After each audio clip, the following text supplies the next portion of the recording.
नमस्कार दोस्तों, स्वागत है आपका स्टडी फॉर सिविल सर्विसेज में। यदि स्टडी फॉर सिविल सर्विसेज के छात्र हैं तो ये वाला टेलीग्राम जरूर ज्वाइन करके रखिए। यूट्यूब चैनल में हमारे साथ है तो भी ये वाला टेलीग्राम ज्वाइन करना बहुत ज्यादा जरूरी है। सारे नोटिफिकेशन, सारे अपडेट, सारे मोस्ट इंपोर्टेंट पिक्स, सारा रिवीजन सब कुछ यहाँ पे बताया जाता है। टेस्ट को ध्यान से अटेम्प्ट करिए और बताइए कितना स्कोर आपने किया है, कितने सही किए हैं टोटल क्वेश्चन में से। सभी लोग अपना अपना स्कोर जरूर कमेंट करिए।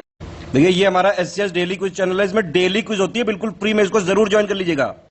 ये हमारा इंस्टाग्राम का पेज है, इसको जरूर फॉलो कर लीजिएगा। Study for civil dot services करके अगर आप इंस्टाग्राम में सर्च करेंगे तो आपको मिल जाएगा। वीडियो के डिस्क्रिप्शन में इसकी लिंक दी हुई। इसमें आप स्टोरी सेक्शन जरूर देखते रहा करिए, प्लस इसमें हाईलाइट्स आते रहते हैं और प्लस पोस्ट आती रहती है, इनको जरूर फॉलो करते रहिए।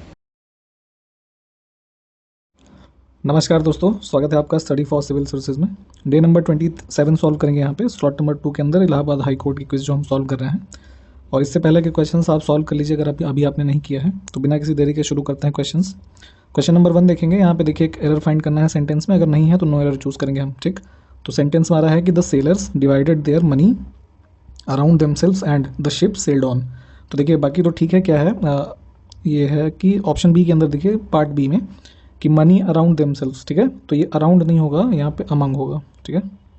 मनी अमंग देमसेल्व्स, क्योंकि कई सारे लोग हैं तो इनके बीच में अमंग यूज़ करेंगे। तो ऑप्शन हमारा जो बी है ये पार्ट इनकरेक्ट है। चलिए नेक्स्ट देखेंगे। यहाँ पे भी एरर फाइंड करना है कि thank you for getting me off the hook.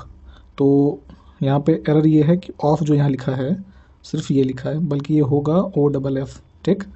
तो एक्चुअली होता क्या है कि ये जो लिखा है ना getting me off the hook, तो एक ईडियम होता है कि get someone off the hook. तो उसका मतलब होता है कि to get out someone from an awkward और अनप्लीजेंट सिचुएशन, है ना। तो इसलिए ऑप्शन हमारा जो सी है दिस इज इनकरेक्ट।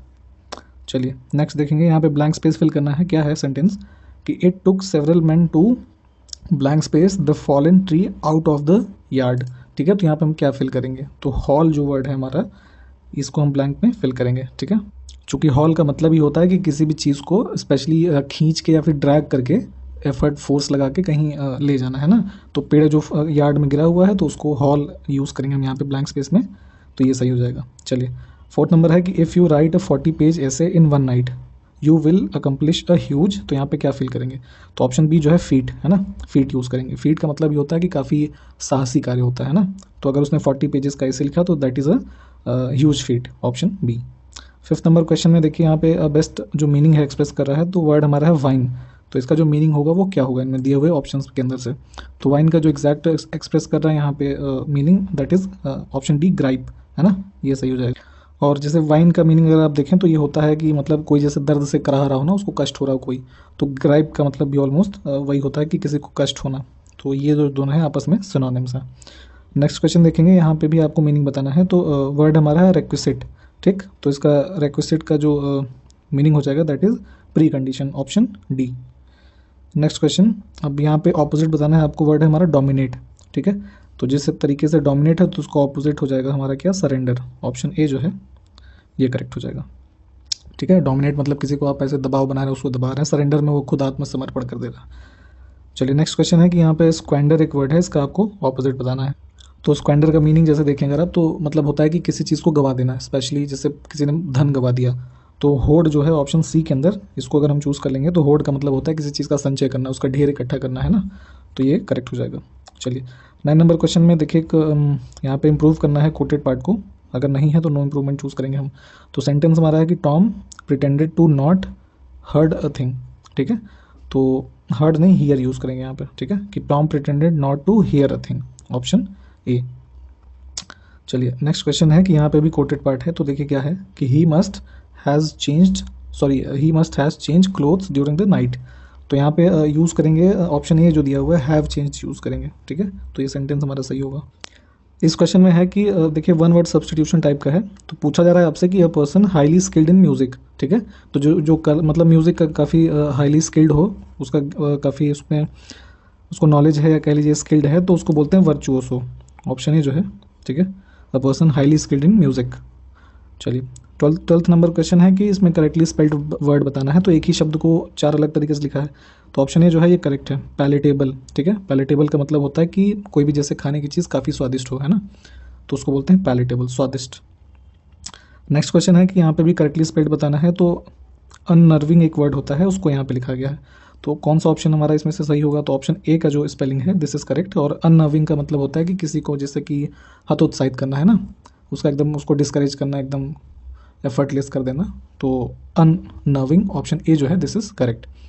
अगला क्वेश्चन देखेंगे, इसमें देखिए यहाँ पे आपको इसको अरेंज करना है, ठीक है। तो इसका जो ऑप्शन बी है PRQ, इसके हिसाब से आप इसको अरेंज करेंगे तो ये एक मीनिंगफुल ऑर्डर बन जाएगा। 15 नंबर क्वेश्चन में आपको पैसिव वॉइस एक बनाना है। तो सेंटेंस हमारा दिया है कि the labourers paved the entire stretch of the road, ठीक है।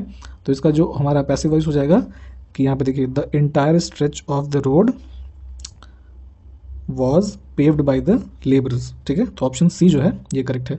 पैसिव वॉइस के केस में हमने आपको पहले ही बताया है कि ऐसे शॉर्ट ट्रिक एक है, जैसे कि सिंपल सेंटेंसेस को छोड़ के बाकी के जो टेंसेस के सेंटेंस होते हैं उसमें बी और थर्ड फॉर्म का यूज़ करें। देखें जिस ऑप्शन में दिख रहा है आपको, तो एलिमिनेट करके आप उसका आंसर निकाल सकते हैं। 16 नंबर क्वेश्चन में देखिए अब यहाँ पे रीजनिंग के प्रश्न शुरू हो रहे हैं, तो इसको देखिए करते हैं कि इसमें क्वेश्चन मार्क की जगह पे क्या फिल होगा। तो इस प्रश्न को देखिए इस तरीके से कुछ सॉल्व करते हैं कि जैसे यहाँ पे मैं आपको दिखाता हूँ, जैसे हमने ये वर्ड लिख लिए हैं यहाँ पे 3, तो लॉफ, आल्टर और मेल्ट्स, ठीक है। तो चूंकि इसमें 5 वर्ड दे रखे हैं आपको स्टार्टिंग में, तो छठा वर्ड जो क्वेश्चन मार्क की जगह पे आएगा वो फिल करना है। तो इसमें एल की पोजीशन देखिए, तो फर्स्ट वर्ड में जो लेटर एल है वो फर्स्ट पोजीशन पे है, सेकंड यहाँ वर्ड जो है इसमें सेकंड पोजीशन पे है, थर्ड में फिर 3 पे है, तो फोर्थ में देखिए यहाँ फोर्थ पे है, फिफ्थ में फिफ्थ है, तो सिक्स्थ में देखिए कि जहाँ पे सिक्स्थ पोजीशन पे एल होगा वो दिए हुए ये 4 ऑप्शन में कहाँ दिया हुआ है। तो राइफल में देखिए क्या है, चौथे जगह है, ये नहीं होगा। एलियन में दूसरे पे हो गया, ये भी नहीं है। अब यहाँ पे क्या है, चौथे और पाँचवें पे है, तो ये भी तो नहीं है। तो पहला जो ऑप्शन इसमें देखिए MISSILE, ठीक है। तो सिक्स पोजीशन में तो हमारा आंसर जो होगा वो ऑप्शन ए हो जाएगा, ठीक है। This is correct. तो इस तरीके के प्रश्न को इस तरीके से सॉल्व करते हैं। एक कोई लेटर की पोजीशन आपको कहीं कॉमन मिलेगी, उससे ये आंसर आपको निकल के आ जाएगा। अब यहाँ पे देखिए आपको ऑड चूज़ करना है इस प्रश्न में। तो जैसे देखिए पहला ऑप्शन देखिए WUV, तो क्या हो रहा है अगर आप इसको बैक साइड से देखें तो ये सीरीज जो है ऐसे नॉर्मली फॉलो हो रही है ना, UVW। फिर सेकंड ऑप्शन में क्या है, OPQ है ना, तो ये भी ठीक है, क्रम से अभी चल रहा है। फिर GED में क्या है, ये थोड़ा ऑड है, क्योंकि क्या हो रहा है कि D के बाद आपका E तो ठीक है, E के बाद F आना चाहिए, पर क्या आ रहा है G, है ना। तो यहाँ देखिए, तो ये जो थोड़ा ऑड हो गया। अभी लास्ट भी देख लेते हैं, तो JKL ये भी ठीक है। तो ऑप्शन हमारा जो C है ये ऑड है। चलिए अगला देखिए, अब इसमें एक वर्ड दिया हुआ है आपको जॉसलिंग, है ना, JOSTLING। तो इसको यूज़ करके हमारा इनमें से कौन सा जो नीचे 4 ऑप्शन दिया गया है कि कौन सा वर्ड जो है नहीं बन पाएगा। तो इनलेट जो वर्ड है वो हमारा नहीं बनेगा, क्योंकि हमारे दिए हुए शब्द में ई कहीं पे भी यूज़ नहीं हुआ है, ठीक है। तो ऑप्शन ए जो है ये करेक्ट है। अगला प्रश्न है कि देखिए यहाँ पे क्वेश्चन मार्क में आपको फिल करना है क्या आएगा पोजीशन में, ठीक। तो जैसे है EHLOS, ठीक। तो इसके बीच में हो क्या रहा है, एक सीरीज ऐसे फॉलो हो रही है कि ई में हम क्या जोड़ेंगे 3, तो हमारा H आया, ठीक। फिर H में हमने क्या जोड़ा 4, L आ गया। फिर L में क्या है, फिर हम जोड़ेंगे 3, तो हमारा क्या आ गया O। फिर O में 4 जोड़ेंगे, ठीक है, तो S आ गया। फिर S में क्या जोड़ेंगे 3, तो क्या आएगा V। तो ऑप्शन ये कहाँ दिया हुआ है, C के अंदर, ये हमारा करेक्ट हो जाएगा। अब इस प्रश्न में देखिए क्या कहा जा रहा है आपसे कि Anil is twice as good as workman as Bimal, ठीक है, and together they finish a piece of work in 9 days। In how many days will Anil alone finish the work. तो हिंदी में देखिए चूंकि यहाँ नीचे है तो इसको ऊपर करते हैं। अब ऑप्शन डी में देखिए 13.5 लिखा हुआ है, इसको ध्यान रखिएगा। पढ़ लेते हैं क्वेश्चन को, सॉल्व करते हैं। अब अनिल बिमल से 2 गुना अच्छा कारीगर है, ठीक है ना। तो अब इसको कैसे सॉल्व करेंगे, मान लीजिए ये अनिल है, ये बिमल है, ठीक। तो अनिल बिमल से 2 गुना, तो मतलब मान लीजिए कि ये 2 काम करता है तो ये 1 करेगा, ठीक है, ये इनका रेशियो हो जाएगा। अब कहा जा रहा है कि और एक साथ मिलकर वे 9 दिनों में काम का एक हिस्सा जो है वो पूरा करते हैं, ठीक है। तो अब एक हिस्सा पूरा कर रहे हैं कितने की एफिशिएंसी से, 2 और 1 है ना, तो 3 से करेंगे, दोनों को जोड़ लेंगे। तो 3 की एफिशिएंसी से उन्होंने 9 दिनों में कोई काम किया। तो ऐसे मान लीजिए हम काम टोटल वर्क निकालेंगे तो 9 × 3 कर देंगे, तो हमारा टोटल वर्क 27 यूनिट आ गया, ठीक। अब आपसे पूछा जा रहा है कि अनिल अकेले कितने दिनों में उस काम को खत्म करेगा। तो हमारा टोटल वर्क जो है वो 27 है, और अनिल जो यहाँ पे इसकी एफिशिएंसी कितनी है 2, तो 2 से इसको डिवाइड कर दीजिए, ठीक है। तो ये कितना आ जाएगा 13.5, और ये कहाँ पे दिया हुआ है, ऑप्शन डी के अंदर, जो कि नीचे है यहाँ पे, ठीक है। तो ये हमारा करेक्ट हो गया। अगला प्रश्न देखिए, अब यहाँ पे फिर क्वेश्चन मार्क में फिल करना है। जिस प्रकार से DGI को JMO लिखा गया है उसी प्रकार से RUW को क्या लिखेंगे। तो जैसे पहला देखिए DGI जो लिखा हुआ है, तो इसमें क्या हो रहा है यहाँ पे कि जैसे ऐसे समझ लीजिए DGI, ठीक है। तो D में +4 होगा, सॉरी +6 होगा, माफ़ कीजिएगा। तो क्या आएगा हमारा जे, जी में +6 होगा तो हमारा क्या आएगा एम, और आई में +6 होगा तो क्या आ जाएगा ओ, है ना, ठीक है। तो इसी प्रकार से जब आर यू डब्ल्यू के लिए करेंगे तो आर में +6 करेंगे तो हमारा क्या आ जाएगा एक्स आ जाएगा। फिर हमने क्या किया, ये यू में 6 को जोड़ा तो क्या आ गया हमारा ए आ गया, ठीक है। और डब्ल्यू में जब 6 को ऐड करेंगे तो हमारा कितना आ जाएगा, सी आ जाएगा, ठीक है। तो एक्स ए सी कहाँ पे दिया हुआ है, ऑप्शन ए के अंदर, ये देखा आपने, तो ये हमारा करेक्ट हो जाएगा, ठीक है। चलिए अगला प्रश्न देखेंगे। अब यहाँ पे देखिए एक वाक्य लिखा हुआ है, क्या है कि यह गाय कम दूध देती है, ठीक है। तो अब कहा जा रहा है कि वाक्य में कम जो शब्द लिखा हुआ है यह विशेषण है, तो यह किसकी विशेषता बता रहा है, ठीक। तो गाय की, दूध की, देने की, या फिर किसी की नहीं, मतलब कि पूरे वाक्य में किसी की विशेषता नहीं बता रहा है, कम। तो देखिए क्या बोल रहा है कि यह गाय क्या देती है, दूध, तो दूध क्या देती है, कम देती है ना, तो दूध के बारे में बात हो रही है, तो दूध की विशेषता बता रहा है यह विशेषण। तो ऑप्शन हमारा कौन सा सही है, बी। अगला प्रश्न है कि तत्सम शब्द का चयन करना है। तो देखिए इसमें से जो निकृष्ट वर्ड है ना, सबसे लास्ट में, ये हमारा तत्सम है, बाकी के जो है वो तद्भव है। अगला प्रश्न है कि आपको यहाँ पर शुद्ध वर्तनी का चयन करना है। तो तिलांजलि शब्द को कैसे लिखेंगे, तो तिलांजलि शब्द की जो सही वर्तनी है वो ऑप्शन सी के हिसाब से है, इस तरीके से लिखता है। अगला प्रश्न है कि तरणी का पर्यायवाची चुनना है। तो तरणी जो है ये पर्यायवाची है किसका, नाव का, ठीक है। ऑप्शन बी जो है ये करेक्ट हो जाएगा। जो सदा दूसरों पर संदेह करता है ना, तो एक अनेक शब्दों का एक शब्द आपको यहाँ पे चयन करना है, तो इसको क्या बोलेंगे, जो शंकालु हो ना, किसी को ऊपर शंका हो उसको, वही संदेह होता है, तो ऑप्शन डी जो होगा ये करेक्ट हो जाएगा। चलिए अगला प्रश्न है कि हमेशा रहने वाला, तो उसको बोलते हैं शाश्वत, है ना, जो सदैव रहे उसको बोलेंगे शाश्वत, ऑप्शन जो है हमारा ए सही हो जाएगा। अगला प्रश्न है कि पत्र या प्रश्नादि के उत्तर की अपेक्षा करने वाला, ठीक है। तो जैसे किसी को आपने पत्र भेजा है ना, या आपने कोई प्रश्नों की श्रृंखला आपसे आपने किसी से की है और उसकी उत्तर की आपको अपेक्षा है, तो उसको बोलेंगे उत्तरापेक्षी, ऑप्शन डी जो है ये करेक्ट है।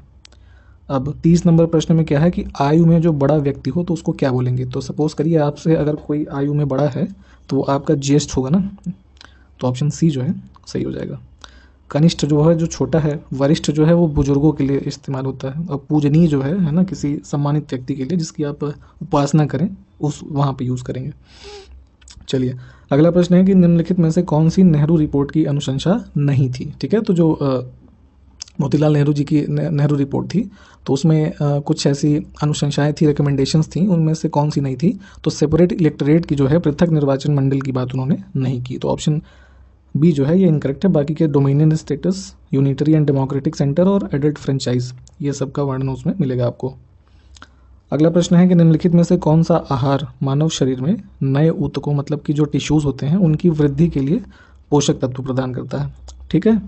तो अब टिश्यूज़ के लिए पोषक तत्व अगर प्रदान करने की बात है तो यहाँ पे जो आपका पनीर है ना, इससे आपको सबसे ज़्यादा प्रोटीन मिलेगा और इससे टिश्यूज़ के डेवलपमेंट में आपको सहायता मिलेगी, तो ऑप्शन सी जो है वो चूज़ करेंगे। अगला प्रश्न है कि बुल और बेयर शब्द किससे संबंध है, ठीक है। तो अभी हाल ही में एक वेब सीरीज़ को बेस्ट वेब सीरीज़ का अवार्ड मिला था, है ना, स्कैम 1992 करके, तो उसमें जिस चीज़ की चर्चा है उसी के बारे में ये दोनों शब्द हैं जो संबंधित हैं। तो जो आपका शेयर मार्केट है उससे ये बुल और बेयर का संबंध है, स्टॉक मार्केट, ठीक है। ऑप्शन सी जो है दिस इज़ करेक्ट। बुल की कंडीशन होती है कि जब शेयर वगैरह के प्राइसेस काफ़ी बढ़ रहे होते हैं, उस स्थिति को वो दर्शाता है, और बेयर का मतलब है कि जब स्थिति एकदम घट रही हो या नीचे की तरफ आ रही हो। अगला प्रश्न है कि which of the following judgement states that secularism and federalism are the basic features of Indian constitution, मतलब संघवाद और धर्मनिरपेक्षवाद भारतीय संविधान की मूल विशिष्टताएं हैं, यह किस निर्णय में कहा गया। तो 4 यहाँ मामले दिए गए हैं, केशवानंद भारती मामला, SR बोम्मई, इंदिरा साहनी मामला और मिनर्वा मिल्स मामला, ठीक है। तो जो आपका SR बोम्मई का मामला था, इस मामले में धर्मनिरपेक्षवाद और संघवाद को भारतीय संविधान की मूल विशेषताएं माना गया। इसको एक बार डिटेल में आप पढ़ लें। अब जैसे यहाँ पे देखिए बहुत सारे लोगों ने केशवानंद भारती मामले को माना है, तो ये गलत है। ये संविधान का जो मूलभूत ढांचा है ना, बेसिक स्ट्रक्चर, उसके बारे में यहाँ पे जजमेंट दिया गया था। तो इन सारे जजमेंट्स जो इंपॉर्टेंट हैं, ये जहाँ पे जो चारों लिखे फिलहाल ये सारे इंपॉर्टेंट हैं, इनको पढ़ें आप। अगला प्रश्न है कि व्हाट आर एंजाइम्स, ठीक है। तो एंजाइम क्या होते हैं, तो एंजाइम होते हैं प्रोटीन, ठीक है। तो ऑप्शन ए जो है ये करेक्ट है। अगला प्रश्न है कि स्तनधारियों, मतलब कि जो मैमल्स होते हैं, तो मैमल्स के रक्त में सबसे बड़ी कोशिकाएं जो सेल्स होती हैं वो कौन सी होती हैं। तो वो होती हैं मोनोसाइट्स। ठीक है, ऑप्शन बी जो है ये करेक्ट है। अगला प्रश्न है कि द्विपद मतलब बाइनोमियल नाम पद्धति किसने प्रस्तावित की थी? तो जो आपके लिनियस थे, है ना, इन्होंने ये जो बाइनोमियल नॉमेनक्लेचर है साइंस के अंदर, उसको इन्होंने प्रतिपादित किया। और द्विपद ये जो नॉमेनक्लेचर होता है, इसमें बेसिकली होता क्या है कि जितने भी सजीव जैसे जीव हैं, है ना, तो उनके नामकरण की एक प्रक्रिया इन्होंने शुरू करी। और सभी जैसे अब मनुष्य का नाम जो है मानव का जैसे होमोसेपियंस है, ठीक है, तो उसी प्रकार से सभी जो जीवित जीव हैं उनके नामों की मतलब ऐसे रचना कह लीजिए 2 भाग में की जाती थी और दोनों भाषाओं के लिए लैटिन शब्द का इस्तेमाल करते थे। ठीक है, तो बाकी इन्होंने लिनियस ने एक बुक, मतलब बुक क्या कह लीजिए कि इनका प्रोग्राम था 1753 में स्पेसीज प्लैटिनम करके, तो वो इन्होंने स्टार्ट करा। तो फिलहाल एग्ज़ाम में आपसे यही पूछ सकते हैं कि बाइनोमियल नॉमेनक्लेचर का किसने प्रस्तावित किया, ये तो लिनियस आप चूज़ करें, कार्ल लिनियस, ऑप्शन ए। अगला प्रश्न है कि Jaunpur city was established in the memory of, ठीक है, तो ये मोहम्मद बिन तुगलक के स्मृति में स्थापित किया गया जौनपुर शहर। और जो फिरोज शाह तुगलक था उसने ही मोहम्मद बिन तुगलक की स्मृति में ये जौनपुर शहर की स्थापना की। और लगभग और भी काफ़ी ढेर सारे शहरों की स्थापना उसकी, जिसमें से जैसे आपका मॉडर्न में फिरोज़ाबाद, फिरोज़पुर, हिसार, है ना, ये सब जो शहर हैं इसकी स्थापना किया इसने। अगला प्रश्न है कि निम्नलिखित में से कुतुब मीनार के निर्माण में किसका योगदान नहीं है? तो यहाँ जैसे 4 नाम दिए हुए हैं, तो कुतुबुद्दीन ऐबक, इल्तुतमिश और फिरोज शाह तुगलक, इनका योगदान रहा। अलाउद्दीन खिलजी का इसमें कोई योगदान नहीं है, तो ऑप्शन सी जो है ये करेक्ट है। चलिए अगला प्रश्न है कि प्योर मोनिज्म, है ना, शुद्ध अद्वैतवाद, वॉज प्रोपाउंडेड बाय, तो जो इसका प्रोपाउंड किया, तो ये जो आपके यहाँ पे देखिए ऑप्शन दे रखे हैं, माधवाचार्य, वल्लभाचार्य, श्रीकांताचार्य और रामानुज। तो जो वल्लभाचार्य थे, है ना, इन्होंने शुद्ध अद्वैतवाद का प्रतिपादन किया। अगला प्रश्न है कि under which of the following acts the Indian legislative council got the power to debate the budget, ठीक है, तो बजट पर जो बहस करने की शक्ति भारतीय विधान परिषद को प्राप्त हुई, तो ये 1892 का जो भारतीय परिषद अधिनियम है उसके थ्रू मिली। और इसकी एक विशेषता, जैसे एग्जाम कई बार पूछते हैं, तो ये था कि बहस करने की शक्ति तो प्राप्त हुई, परंतु वोट करने की शक्ति भारतीय विधान परिषद को नहीं थी बजट के ऊपर, तो ऑप्शन बी जो है ये करेक्ट है। अगला प्रश्न है कि national centre for organic farming is located at, तो ये जो राष्ट्रीय जैविक खेती केंद्र है ये उत्तर प्रदेश के जो जिला गाजियाबाद है यहाँ पे स्थित है, ऑप्शन डी। अगला प्रश्न है कि भारत की निम्नलिखित मृदाओं में से कौन सी बेसाल्ट लावा के अपक्षय के कारण निर्मित हुई है, ठीक है, तो जो रेगुर सॉइल है ऑप्शन बी के अंदर इसका निर्माण हुआ है बेसाल्ट लावा के अपक्षय। और जैसे रेगुर मृदा के बारे में आप जानते होंगे कि जो ब्लैक सॉइल होती है ना, काली मिट्टी, उसी को बोलते हैं रेगुर सॉइल। और ये कपास के जो उत्पादन है उसके लिए काफ़ी अच्छी मिट्टी उपयुक्त है उसके लिए। और जो आपका दक्कन प्लेटू है भारत में, वहाँ के जो राज्य, जैसे कि उनमें जो राज्य आते हैं, महाराष्ट्र, मध्य प्रदेश, इधर का गुजरात, है ना, आंध्र प्रदेश का कुछ हिस्सा, वहाँ पे ये मिट्टी पाई जाती है। तो बेसाल्ट लावा के अपक्षय के कारण इस मृदा का निर्माण हुआ है, ऑप्शन बी। अगला प्रश्न है कि निम्नलिखित में से कौन सा एक पादप हार्मोन है, मतलब कि प्लांट हार्मोन है? तो साइटोकाइनिन जो है ये आपका प्लांट हार्मोन है। बाकी थायरॉक्सिन और इंसुलिन जो ऑप्शन ए और सी के अंदर दिए हुए हैं ये एनिमल, मतलब कि जैसे समझ लीजिए मानव से संबंधित इंसुलिन है, ठीक है, एनिमल किंगडम के हार्मोन से। बाकी प्लांट वाला जो है वो साइटोकाइनिन है। अगला प्रश्न है कि सिंधु घाटी की सभ्यता के निम्नलिखित में से किस स्थान पर विशाल अन्न भंडार के अवशेष मिले हैं, ठीक है, तो जो अन्न कह लीजिए अन्न भंडार का अवशेष आपको मिला, ये कहाँ से मिला, तो ये आपको इसमें बताना है जो दिए हुए ऑप्शंस हैं, मोहनजोदड़ो, कालीबंगन, हड़प्पा या फिर लोथल। तो जो मोहनजोदड़ो का नगर था वहाँ से आपको क्या मिला, विशाल अन्न भंडार, ठीक है। और ये काफ़ी मतलब ऐसे इसका कभी कभी ऐसे डायमेंशन पूछते हैं कि ये मतलब अराउंड 75.71 मीटर लंबा था और जो गहराई थी लगभग 15 मीटर के आसपास थी, है ना, तो ये आपने देखा। अगला प्रश्न देखेंगे कि इनमें से which Indian king was known as the title of Devanam Priyadarshi, तो ये बोला जाता था सम्राट अशोक को, देवनाम प्रियदर्शी। अगला प्रश्न है कि मानसरोवर इज सिचुएटेड एट, तो मानसरोवर लेक के बारे में आपने पढ़ा होगा, तो ये है आपका चाइना में, ठीक है, नेपाल में कंफ्यूज मत होइएगा, चाइना में पड़ता है ये मानसरोवर झील, जहाँ से आपका इंडस, सतलज, है ना, ब्रह्मपुत्र, ये सब रिवर का ओरिजिन होता है। अगला प्रश्न है कि the father of green revolution in the world is, ठीक है, तो जिस प्रकार से भारत में एम एस स्वामीनाथन है जो बी ऑप्शन में दिया हुआ है, उस प्रकार से विश्व में सर्वप्रथम जो ग्रीन रेवोल्यूशन के जनक हुए Norman E Borlaug, option A, और ये संयुक्त राज्य अमेरिका से संबंधित थे। चलिए अगला प्रश्न है कि निम्नलिखित वैदिक संहिताओं में से भारतीय संगीत का उद्गम किसमें से खोजा जा सकता है। तो जो सामवेद था आपका, वहाँ पे जो है भारतीय संगीत का उद्गम आपको खोजा जा सकता है। ठीक, और इसको याद रखा करिए कि जैसे संगीत स से शुरू होता है, उसी प्रकार सामवेद स से शुरू होता है। तो ऐसा एक ट्रिक बनाइए, एग्जाम में ये कई बार पूछा गया है। आपका अंतिम प्रश्न है कि फूल के मादा प्रजनन अंग को किस नाम से जानते हैं, मतलब तो जो पिस्टिल होता है, ऑप्शन ए है ना, ये जो है फीमेल रिप्रोडक्टिव पार्ट होता है किसी भी फूल का, पुष्प का। तो ऑप्शन ए जो है ये करेक्ट है। तो इस प्रकार यहाँ तक ये पूरे 50 क्वेश्चन सॉल्व हुए। अगले क्वेश्चन आने वाले दिनों में सॉल्व करेंगे, बने रहिए हमारे साथ, तब तक जय हिंद।